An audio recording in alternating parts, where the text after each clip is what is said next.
Hey folks, it is Sunday.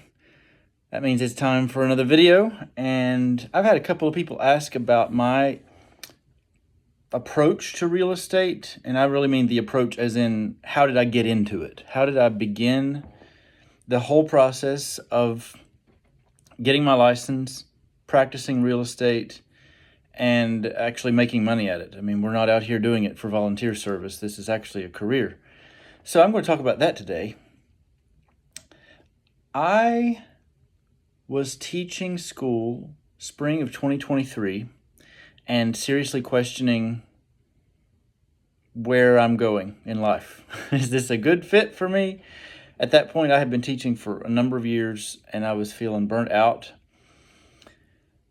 I still think I'm a good teacher, and I produce a good classroom product, but I was really questioning, is it the school where I am? Is it the things that I'm teaching? Is it the demands upon me? Is it the actual career of teaching that I'm tired of? And so in the spring of 2023, two students knew that I was questioning career path. One came up to me, they came up separately. One came up to me and said, "Mr. Roberts, I think you should consider being a real estate agent." And I said, "Okay, whatever. Thanks." He said, "Yeah, you could sell a house." And then not too long after that, another girl came up to me whose dad and mother were working in real estate, and her dad is now the president of the team that I partner with in real estate. And she said, "Both of my parents work in real estate. I think you would be really good at it. I think you should consider real estate." I didn't know anything. And by that, I mean I didn't know anything. Sometimes you feel like you need to know something to start. I think that's how you start, by admitting that you don't know anything. And so I left that school where I was teaching in the spring of 2023. Somewhere around July the 4th, it wasn't on the 4th, but somewhere close to it, I had a phone call with that girl's dad, and it was almost a cold call. And I said, "Do you mind giving me some time? Could you explain the beginnings of real estate? What do I need to know? What should I think about?" And he gave me a lot of time. We talked for a good chunk of time on the phone, which I really appreciated because you've heard it, time is money. And he was giving me of his time. And right off the bat, he said, "Well, I want to try to talk you out of it first. So I'm going to tell you all the bad things." And I appreciated that. Don't sugarcoat. Don't try to wheedle and suggest a picture that is rosier than it really is. Instead, he told me some ugly parts to real estate. And then he said, "If you can get past those," he said, "we think you would be great at this." He said, "We love you. We've seen what you do with students. We've seen what you do with adults." And this is where the real sparks started to go off in my head. He said, "Real estate has this reputation for being about sales. It's not about sales." He said, "Real estate's about people. And we can teach you how to market yourself. We can teach you how to close a transaction. We can teach you all that. We cannot teach you relationships. We cannot teach you how to read people." And that to me was the first gate. If I'm going to work in real estate, I need to like people. And I need people to like me and trust me and relate to me. And I need to be able to communicate well with them in an articulate, interesting, trustworthy manner. And I agree with him. Now that I'm finishing my first year, I believe that it is about people. We talked on that phone call about what kind of money I might make, what kind of hours I might put in, what it means to work with a firm. A lot of people say, "Oh, do you work for a firm?" Technically, no. I don't work for a firm. I join with a firm. I'm almost entirely self-employed. And yes, I do partner with my team. I partner with a firm. I could get into those later in a different time. But today I just want to talk through the initial steps. How does all this work? So after that phone call, I thought about it. And I came home and I was very excited. And I remember talking to my parents about it. And there was this little, I don't know how to explain it. There was this little thing inside of me that thought, 50 years from now, I'm going to look back and remember this as a life-changing moment. I went on and applied for other teaching jobs, and I thought, I'll give it one more year. We'll see what happens with teaching. Maybe I was just tired of the place. Maybe I need a fresh start in a new school. And got hired overnight in the school where I still keep one class. We started the school year. This is the 2023-24 school year. I was teaching 8th, 9th, and 11th grade, literature, English, writing classes, those sorts of things. And within the first month, I was ready for a change. I was really, really, really unhappy. And so I remember being on a phone call at the very end of October with two friends from college. And I said, I think I'm going to take a real estate course. And they said, really, when? And I said, well, the deadline to sign up is tonight. So I started it immediately after that. That was a Sunday night call, and I think Monday, the day after, was when the class began. In North Carolina, and that is something you should know, you do get licensed by your state.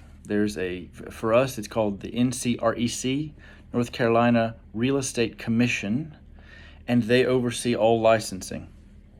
Now, they have all sorts of different schools in the state of North Carolina that are accredited to provide the education necessary for your license.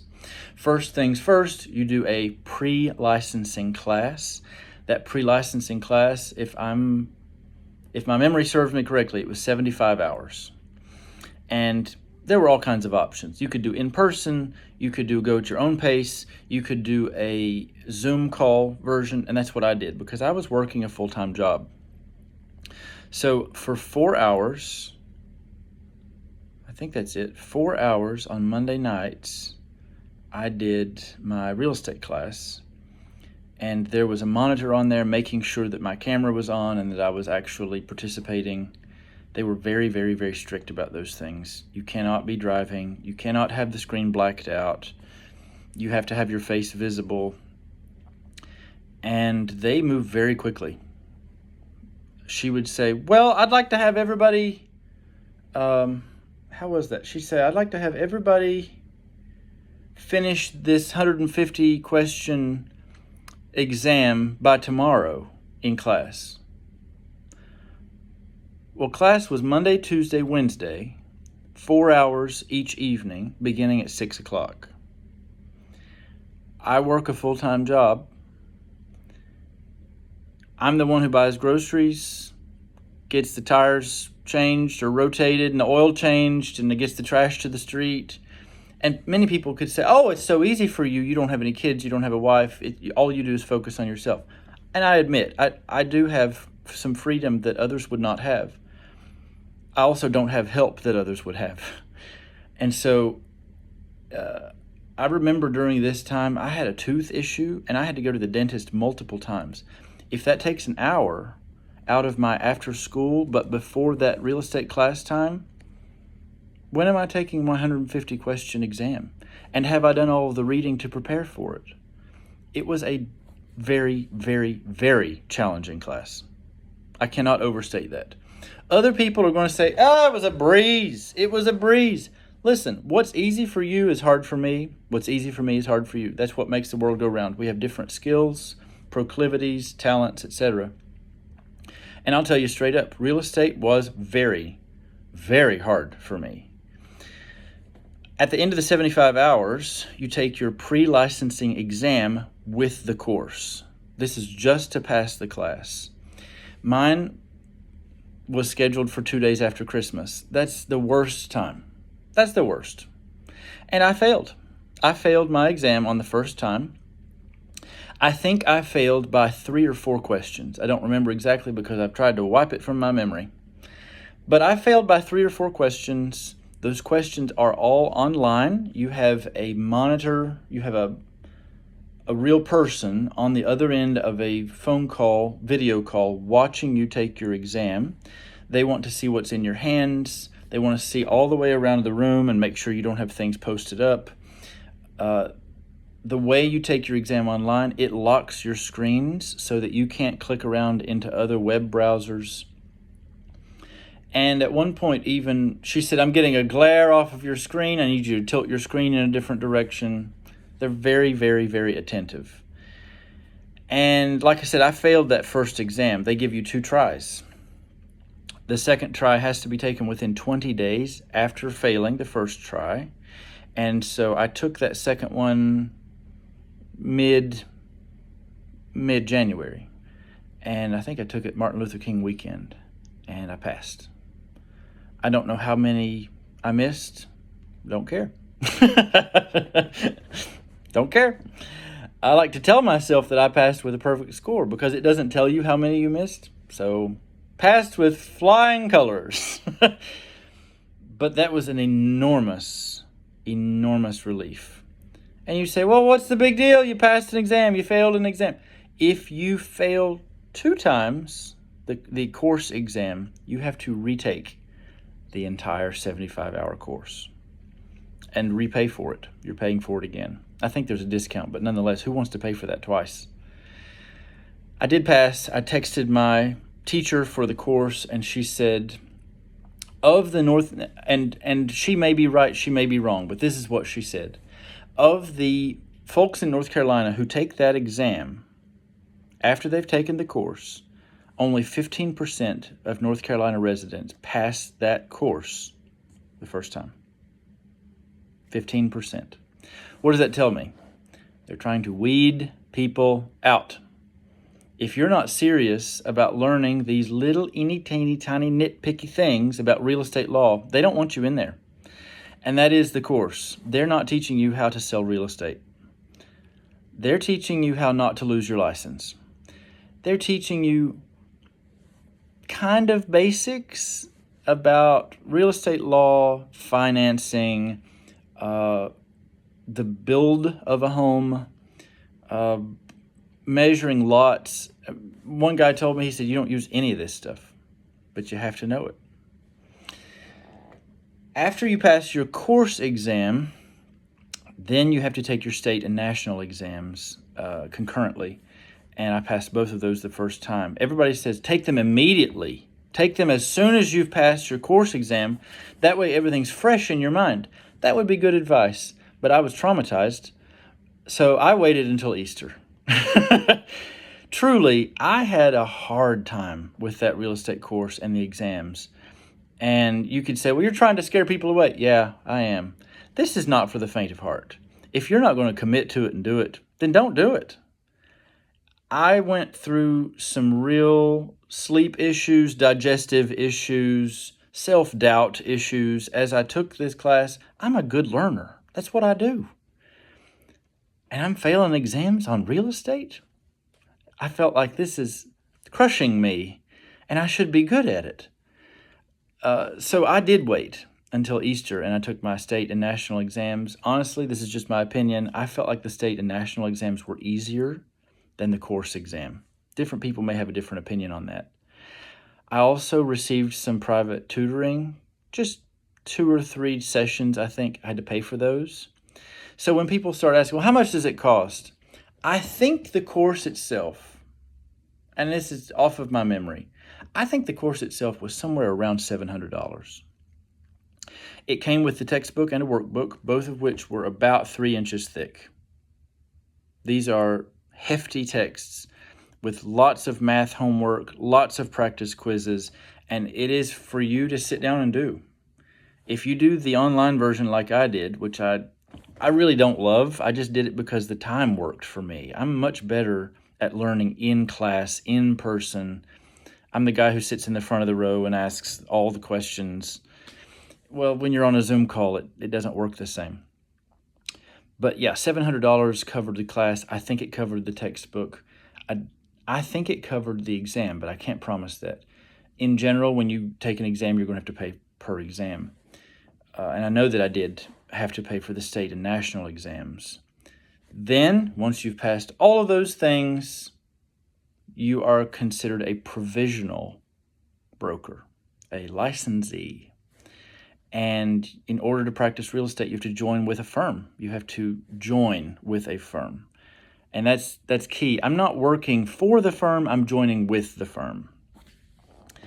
And I don't receive a W-2. That's the difference. I do not receive a W-2 for my tax information because I don't work for that firm. I work with that firm. And you say, well, why would you work with a firm? Well, think about real estate firms that you know. They come to mind immediately. RE/MAX, Coldwell Banker, Keller Williams.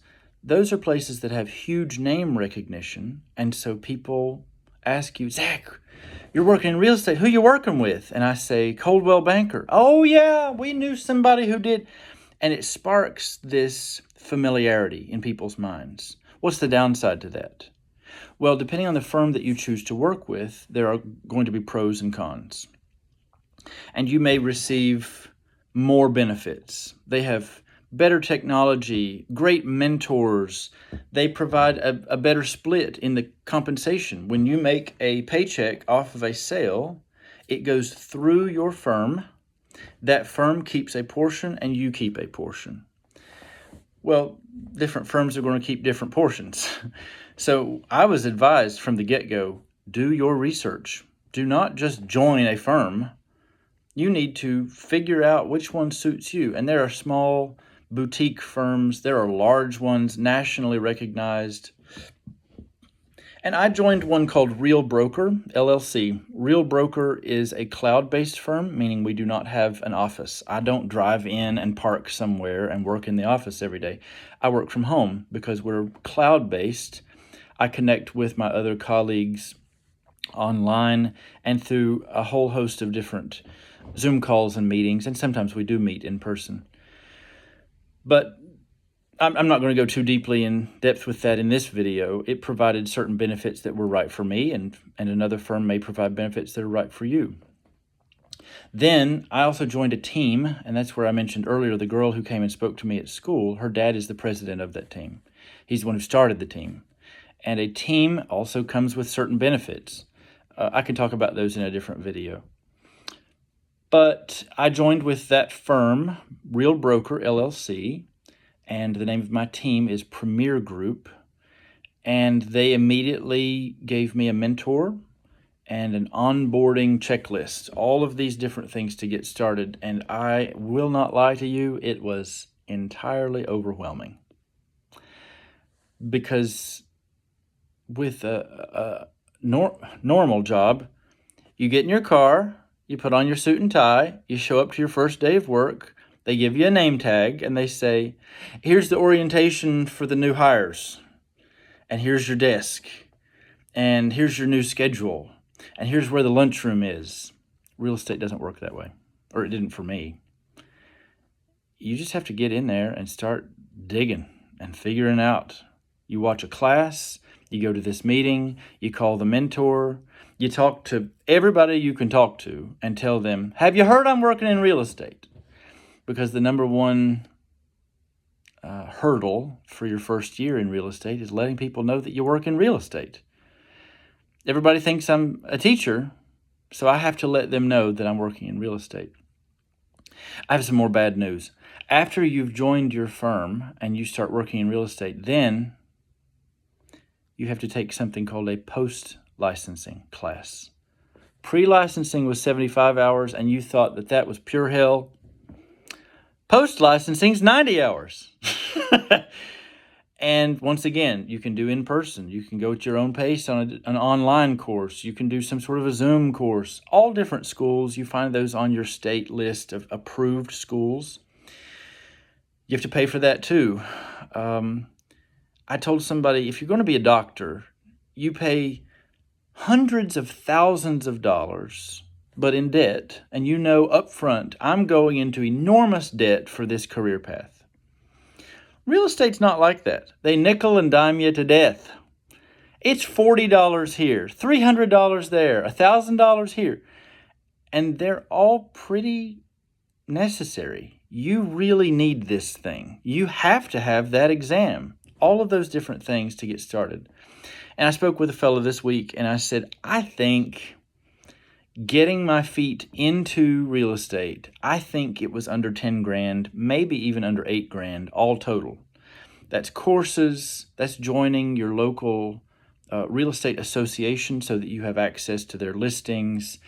That's paying for a mentor. That's paying for tutoring, for textbooks, for business cards, all kinds of things. Plus, I joined with a team that required a monthly fee because I was getting some really good resources out of that.